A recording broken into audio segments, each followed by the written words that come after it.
नमस्कार दोस्तों। और बताओ कैसे हो आप सब और कैसा रहा आपका आरआरबी क्लर्क प्रीलिम्स का एग्जाम। आई होप काफ़ी अच्छा रहा होगा। तो फोर्थ शिफ्ट का एनालिसिस लेकर आया हूँ। एग्जाम मेरे एक सब्सक्राइबर ने दिया था जिनका नाम है मनीष। और आपने कितने अटेम्प्ट किए और किस स्टेट से अप्लाई किया ये मुझे आप कमेंट सेक्शन में बताना। तो चलो चलते हैं एनालिसिस की तरफ। लेकिन आगे बढ़ने से पहले चैनल पर नया हो तो चैनल को सब्सक्राइब करना, वीडियो अच्छा लगे तो लाइक करना, दोस्तों के साथ शेयर करना। और अगर मेरे साथ जुड़ना चाहते हो तो टेलीग्राम चैनल का डिस्क्रिप्शन में दे दिया है। काफ़ी सारे लोग जुड़े हुए हैं, मैं इनको गाइड करता हूँ कि कैसे प्रीलिम्स की प्रिपरेशन करनी है, मेंस कैसे क्लियर करना है, ये सारी चीज़ें। तो चलो चलते हैं एनालिसिस की तरफ। सबसे पहले मैं बात करूँगा रीजनिंग की। रीजनिंग में टोटल 3 पजल आए थे। एक था सर्कल बेस्ड पजल जिसमें 7 लोग बैठे हुए थे और सातों इनसाइड फेसिंग थे, ये ईजी था। सेकंड बॉक्स बेस्ड पजल था। उन्होंने बताया कि बॉक्स बेस्ड पजल थोड़ा सा टाइम कंज्यूमिंग था, जिसमें 7 बॉक्स थे और उनको ऐसे अरेंज करना था कि 2 ऊपर हैं 2 नीचे हैं, ऐसे करके कुछ भी पोजीशन फिक्स नहीं दिया हुआ था। उसके बाद डेजिग्नेशन बेस्ड पजल था जो कि फर्स्ट शिफ्ट में भी आया हुआ था, इसके भी 5 क्वेश्चन थे।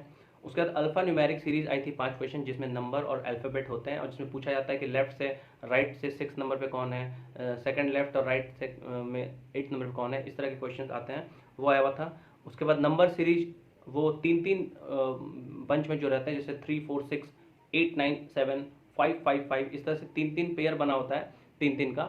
और उससे क्वेश्चन पूछे जाते हैं। इसके 5 क्वेश्चन थे। उसके बाद ब्लड रिलेशन का क्वेश्चन था 3 क्वेश्चन, जिसमें से उनका आंसर एक मदर इन लॉ आया और एक फादर इन लॉ आया। आप मुझे कमेंट सेक्शन में बताना कि आपका भी सेम आंसर था या नहीं।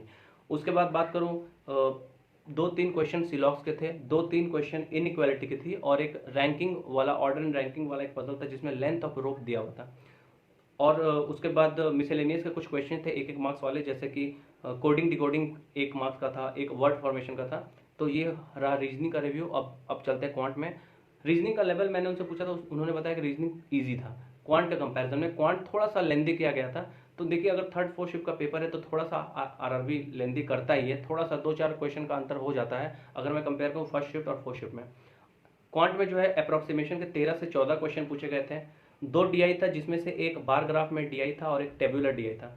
बार ग्राफ में डीआई दिया हुआ था total number of visitors male plus female, और क्वेश्चन में फिर पूछ रहे थे कि मेल क्या होगा फीमेल क्या होगा, रेशियो वगैरह दिया हुआ था। उसके बाद टेबुलर डीआई था जिसमें से A B C D 4 cities दिए हुए थे और उसमें स्टूडेंट और टीचर्स पे बेस्ड क्वेश्चन थे। 5 क्वेश्चन था दोनों डीआई में। उसके बाद रॉन्ग नंबर सीरीज थी 5 क्वेश्चन, जिसमें से उन्होंने बताया कि एक क्वेश्चन जो थोड़ा लेंदी था। अच्छा, डीआई में भी उन्होंने बताया कि 2-3 क्वेश्चन जो है वो इजी थे और बाकी 1-2 क्वेश्चन थोड़ा सा टाइम कंज्यूमिंग था, थोड़ा बड़े बड़े क्वेश्चन थे। उसके बाद बात करूँ अरिथमेटिक में, तो अरिथमेटिक में टोटल 10 से 12 क्वेश्चन थे, तो टोटल 40 क्वेश्चन हो गया। अरिथमेटिक में पार्टनरशिप का 2 क्वेश्चन था, जिसमें से एक क्वेश्चन का आंसर उनका 1100 आया है। आप मुझे बताना कि आपका भी 1100 आया या नहीं। टाइम एंड डिस्टेंस का क्वेश्चन एक उन्होंने बनाया जिसका आंसर उन्होंने बताया 21 था। अब सेकंड था कि किलो आवर था, ये उनको कंफर्म नहीं था। उसके बाद ट्रेन के क्वेश्चन थे, बोर्ड एंड स्ट्रीम का क्वेश्चन था। तो ओवरऑल उन्होंने 70 अटेम्प्ट किया है, 37 रीजनिंग में, 33 क्वांट में। आपने कितने अटेम्प्ट किए ये मुझे कमेंट सेक्शन में बताना। और ये भी बताना कि रिव्यू जो है वो सही है या कुछ क्वेश्चन मिस हो गया या कुछ इधर उधर हो गया, तो ये भी मुझे कमेंट सेक्शन में बताना जरूर। मिलते हैं फिर नेक्स्ट वीडियो में। वीडियो देखने का आपका बहुत बहुत धन्यवाद।